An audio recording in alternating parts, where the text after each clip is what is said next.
আয়াত ৪৫ وَضْرِبْ لَهُم مَّثَلَ الْحَيَاةِ الدُّنْيَا كَمَاءٍ أَنزَلْنَاهُ مِنَ السَّمَاءِ فَاخْتَلَطَ بِهِ نَبَاتُ الْأَرْضِ فَأَصْبَحَ هَشِيمًا تَذْرُوهُ الرِّيَاحُ وَكَانَ اللَّهُ عَلَى كُلِّ شَيْءٍ مُقْتَدِرًا।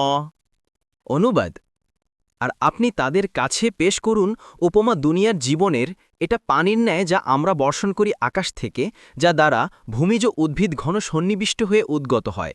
তারপর তা বিশুষ্ক হয়ে এমন চূর্ণ বিচূর্ণ হয় যে বাতাস তাকে উড়িয়ে নিয়ে যায়, আর আল্লাহ সবকিছুর উপর শক্তিমান। তাফসির ১ নং ফুটনোটের বিবরণ। কুরআনের বিভিন্ন স্থানে মহান আল্লাহ দুনিয়ার জীবনকে আকাশ থেকে নাজিল হওয়া পানির সাথে তুলনা করেছেন।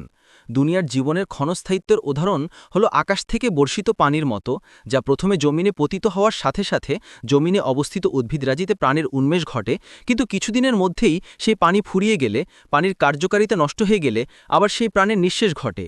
দুনিয়ার জীবনও ঠিক তদ্রূপ। এখানে আসার পর জীবনের বিভিন্ন অংশে প্রাচুর্যে মানুষ মহান্ধ হয়ে আখিরাতকে ভুলে বসে থাকে, কিন্তু অচেরেই তার জীবনের মেয়াদ ফুরিয়ে গেলে সে আবার হতাশ হয়ে পড়ে। এ কথাটি মহান আল্লাহ কোরআনের অন্যত্র এভাবে বলেছেন, বস্তুত পার্থিব জীবনের দৃষ্টান্ত এরূপ, যেমন আমি আকাশ থেকে বৃষ্টি বর্ষণ করি, যা দ্বারা ভূমিজ উদ্ভিদ ঘন সন্নিবিষ্ট হয়ে উদ্গত হয়, যা থেকে মানুষ ও জীবজন্তু খেয়ে থাকে। তারপর যখন ভূমি তার শোভা ধারণ করে ও নয়নাভিরাম হয় ও তার অধিকারীগণ মনে করে ওটা তাদের আয়ত্তাধীন, তখন দিনে বা রাতে আমার নির্দেশ এসে পড়ে, আমি ওটা এমনভাবে নির্মূল করে দেই যেন গতকালও ওটার অস্তিত্ব ছিল না। এভাবে আমি নিদর্শনাবলী বিশদভাবে বর্ণনা করি চিন্তাশীল সম্প্রদায়ের জন্য। সূরা ইউনুস ২৪।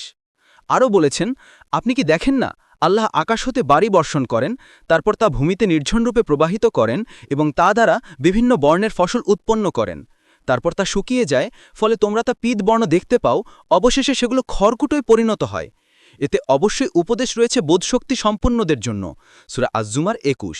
আরও বলেছেন, তোমরা জেনে রাখো, পার্থিব জীবন তো খেলতামাশা, জাঁকজমক, পারস্পরিক শ্লাঘা, ধনসম্পদ ও সন্তান সন্ততিতে প্রাচুর্য লাভের প্রতিযোগিতা ছাড়া আর কিছু নয়। এর উপমা বৃষ্টি, যা দ্বারা উৎপন্ন শস্য সম্ভার কৃষকদেরকে চমৎকৃত করে, তারপর সেগুলো শুকিয়ে যায়, ফলে আপনি সেগুলো পীতবর্ণ দেখতে পান, অবশেষে সেগুলো খড়কুটোয় পরিণত হয়।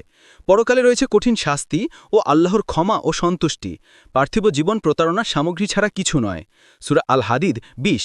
অনুরূপভাবে রাসূলুল্লাহ সাল্লাল্লাহু আলাইহি ওয়াসাল্লামও বলেছেন, দুনিয়া হলো সুমিষ্ট সবুজ শ্যামল মনোমুগ্ধকর, সুতরাং তোমরা দুনিয়া থেকে বেঁচে থাকো আর মহিলাদের থেকে নিরাপদ থাকো।